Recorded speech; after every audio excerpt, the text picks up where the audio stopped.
The most astounding comeback the NBA Finals have ever seen. It was 71-42.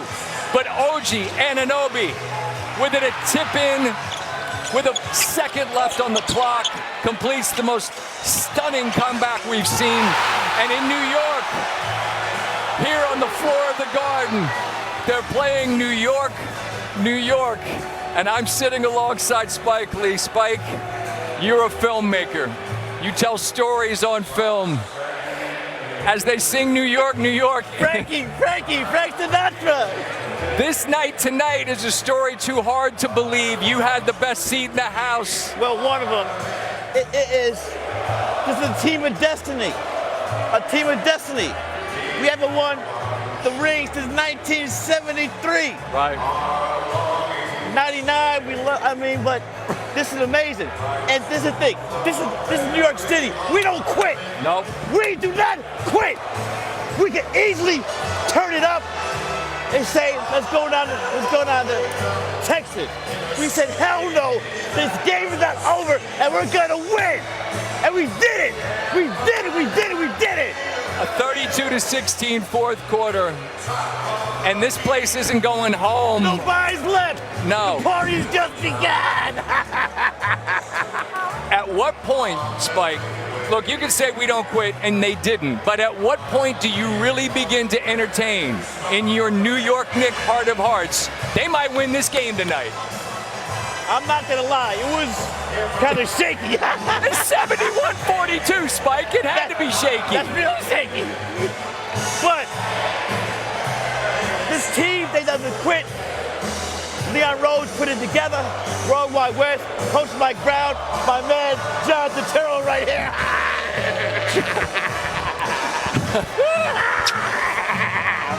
We're happy. I saw John tonight. John, it's good to see you. Congratulations. New York, I bet they're going crazy. Staten Island, the Bronx, Manhattan, Queens, and the People's Republic of Brooklyn, New York. But Spike, this place is celebrating tonight, and it should. Yes. You got to get one more. What's the cat's in the bag and the bag's in the river. They're dead. Would you say the cat's in the bag and the bag's in the river? Yeah. That's some New York stuff, man. It's from a film. I just forgot what it is. Understood. They're crying in that locker room. Right. That locker room is like a morgue. Yeah. But they can hear us out here. Celebrate. New York is on fire. Hold on, listen. They're going to get to the chorus here. I mean, if I can make it here, I can make it anywhere. Frank! They're miking up OG Anunoby. I would never boot you out of your seat, Spike. I'm out. I get pregnant. No.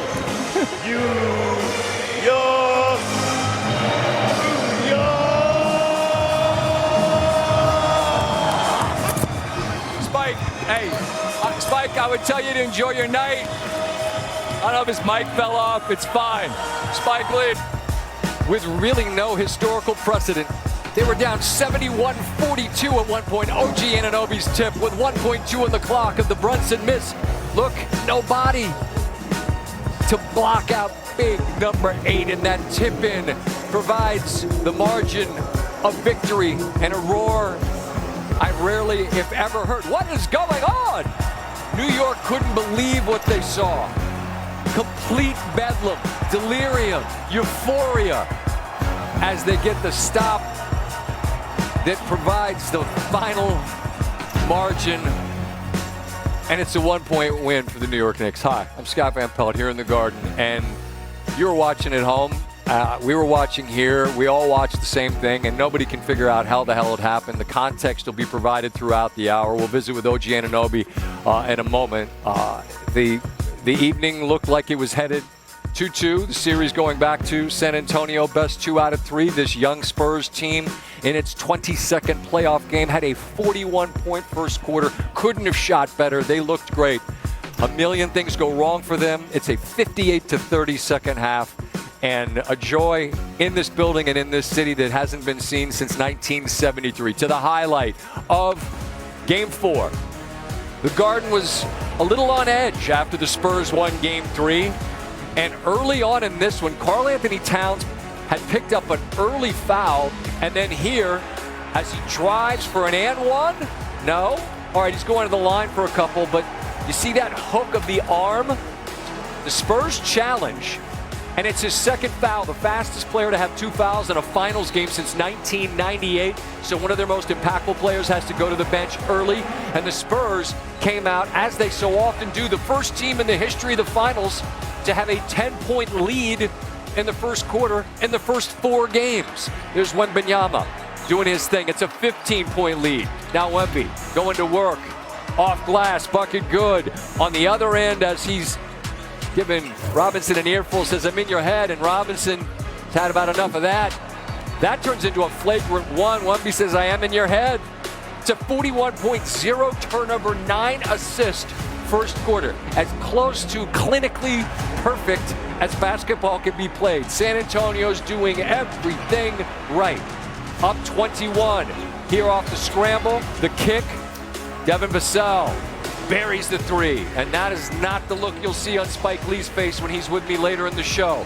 How about the young 20-year-old Dylan Harper? Spectacular.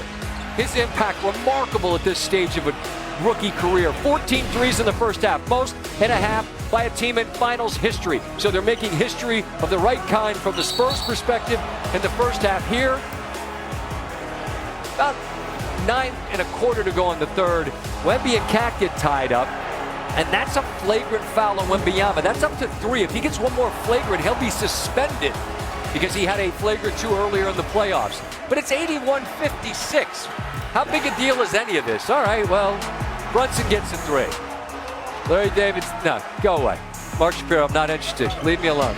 We're getting trucked. Well, 90-72. All right, OG Anunoby step back in a friendly roll. 15-point game. Can they get it to single digits? That was the question Stanford Steve and I were asking one another. He thought they could. All right, let's see. There's Cat. Hits the 3, hits the deck. Play on, no foul call. It's a 12-point game. And now can they get to that threshold and make it a single-digit game and make this building really alive? Yes, it's now down to 9. Brunson with the right hand off the glass. Remember, they erased a 22-point fourth-quarter deficit against Cleveland earlier this year. Adam Sandler roaring. Now it's a corner 3. OG Anunoby, all 3 of these. And now Taylor Swift in the building. Everybody is roaring that's cheering for the Knicks. On the other end, this felt like a big shot at the moment as it pushed the lead back to 7 from Wembanyama. But then, something we wondered if we could see because they're just not very big. Brunson and Alvarado playing together, and Alvarado buries the 3. And it's a 4-point game, under 2.5 to go. That familiar organ in the Garden has everybody roaring. Now they're chaining defense after the 3 from Brunson, who went for 36 on the other end. It's a turnover. Here comes Hart in transition. New York leads. No! They don't lead. He misses the bunny. How could it be? I'm good. You can't miss that one, Josh. On the other end, Wembanyama down the lane. No, he'll go to the line for a couple.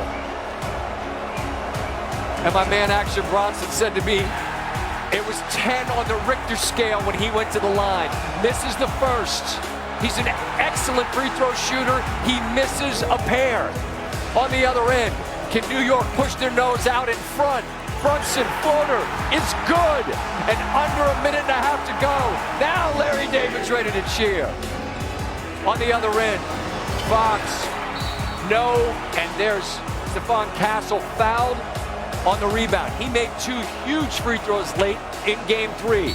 Steps to the line, and this young man's expression never changes, and you're not going to rattle him. That's Cash. 1-point lead for the Spurs. 30.3 to go, and now New York on the other end. Brunson with a miss, and it's a mad scramble. De'Aaron Fox don't need a shot. He takes it to the rim anyway, and OG Anunoby gets the block. New York comes the other way. Clock running down. They gave the foul, not a backcourt, although it was close. Foul called on Fox right there. They had the 1 foul to give. So now off the inbound. It's Brunson from deep. No, Wembanyama's out there to challenge the shot. There's nobody. on Anunoby, and he gets the tip in. Those are the 32nd and 33rd points for this young man that is ascending into superstar status in these finals as he soars to get a right hand on it and a soft tip. And the roar in this building is hard to describe, but they still had to survive the inbound. And it looks like Cat maybe got a fingertip on it. Stephon Castle couldn't catch it cleanly. And it's bedlam. It's bedlam in Madison Square Garden as New York erases a 29-point deficit. It's the largest comeback in the history of the finals. They have a 3-1 series lead heading to San Antonio. It's a pleasure to welcome to the Volkswagen post-game report the man of the moment, the man who's got New York City in the palm of his hands. It's OG Anunoby. And OG, when you sat down, you and I kind of looked at each other and shrugged. How do you make sense of this scene and your role in creating it? Just staying with it, you know. Our team's super mentally tough, resilient, you know, we're battle tested. We've been through a lot. And, you know, we were down 29, but it was still positive, you know. No one getting down, no one getting mad. Just staying with it, knowing it's a game of runs, knowing we were going to go on our own run. Yeah, but my card here says 71-42. That's the score. And I understand staying with it, but at some point, that's a hill to climb that seems perhaps not climbable tonight. At what point do you guys really begin to sense we can win this game tonight? I mean, we thought so even when we were down. Okay. We weren't thinking about punting the game. We were like, stay with it, get it down to 18, get it down to 12, get it down to 10, get it down to 6, stay with it, keep pushing. In the fourth quarter, the noise, it starts amplifying. How much do you sense that this very talented Spurs team is starting to really feel the weight of this building and the force that you all are bringing? I mean, I think they felt it. I mean, we have the best fans in the world. They're in it no matter what. When we were down, they were still with us, supporting us. You know, they're always going to be loud and into the game, so I think it definitely had an effect. I kidded the other night when I spoke with Dylan Harper. I asked him, I said, you ever seen Steph Castle smile? He said, never. And I said, I feel like when I watch you and him play, you're two very talented, very serious dudes. I saw a smile when you and Spike hugged each other. Yeah. What joy do you allow yourself, understanding that, as the late, great Kobe Bryant said, the job's not finished, but with what you just did, you're much closer than you would have been otherwise. Yeah, I mean, anytime you win a game, you got to celebrate. You got to enjoy the small victories, you know, even though we have our main goal of winning 4. So just enjoying it for now, but I mean, tomorrow, back to work, watching the film, practice, preparation, get ready for Game 5. It's the greatest comeback in the history of the finals, down 29, and it's your tip in with 1.2 on the clock that give the margin that's the victory. What happens in that play? I mean, it's Jalen doing his thing, and then you crash, I guess. What do you see? What happens in that moment? Jalen got a good shot, and I just crashed, came in, tried to get a tip in, and I did. I'm looking to see, is there a body on 8? Nope. So it's a fairly clean tip. It's as loud a roar as I've heard in a long time. What goes through the body in a moment like that? Understanding there's still time on the clock, but like, oh my gosh, we're up. Yeah, I mean, I didn't know how much time was on the clock initially, so I had to look up, and once I saw those time, like, calm down, let's get a stop now. Let's get a stop and win the game. You've become such a gigantic piece of this New York team. How has your confidence grown? It seems to me, even throughout this playoff run and particularly this finals run, where it's obvious that you are becoming a force that is really difficult to bargain with. Just being aggressive, trusted in my work. My teammates trusted in me, my coaches trusted in me. They see the work I put in. You know, they know I care about this a lot. I put in a lot of work, and it's been showing. I don't know if you were aware of the joy that's happening around me. And I mean, it's A-listers in all direction, and that doesn't matter. They're people just like all the rest of us, right? But I mean, it's bedlam. It's all the vets. They're going bananas. People are like almost in tears. I mean, what's your ability to participate in that as it's happening when the clock hits zeros? I mean, everyone's excited right now. Everyone's excited right now. It's pretty cool. It's an amazing moment. You can enjoy it for now, but like I said, we got to get ready for Game 5, you know. Come out, we don't want to be down 29 again, so clean up the stuff that got us down 29, try to prevent it from happening, and move on. I'm seeing those smiles creep onto your face tonight, and they certainly should. I mean, you see the joy right there, and It's profound. I mean, this city is not easily impressed, man, but just walking around over these past couple of days, the sense of what you all are close to giving them is remarkable, but the job's not done, and I know the work will continue as you take the trip down to Texas. Thanks for taking time after what was an incredible night, man. Thank you. Thank you for having me. Thank you so much. Thanks, man. Appreciate that a lot.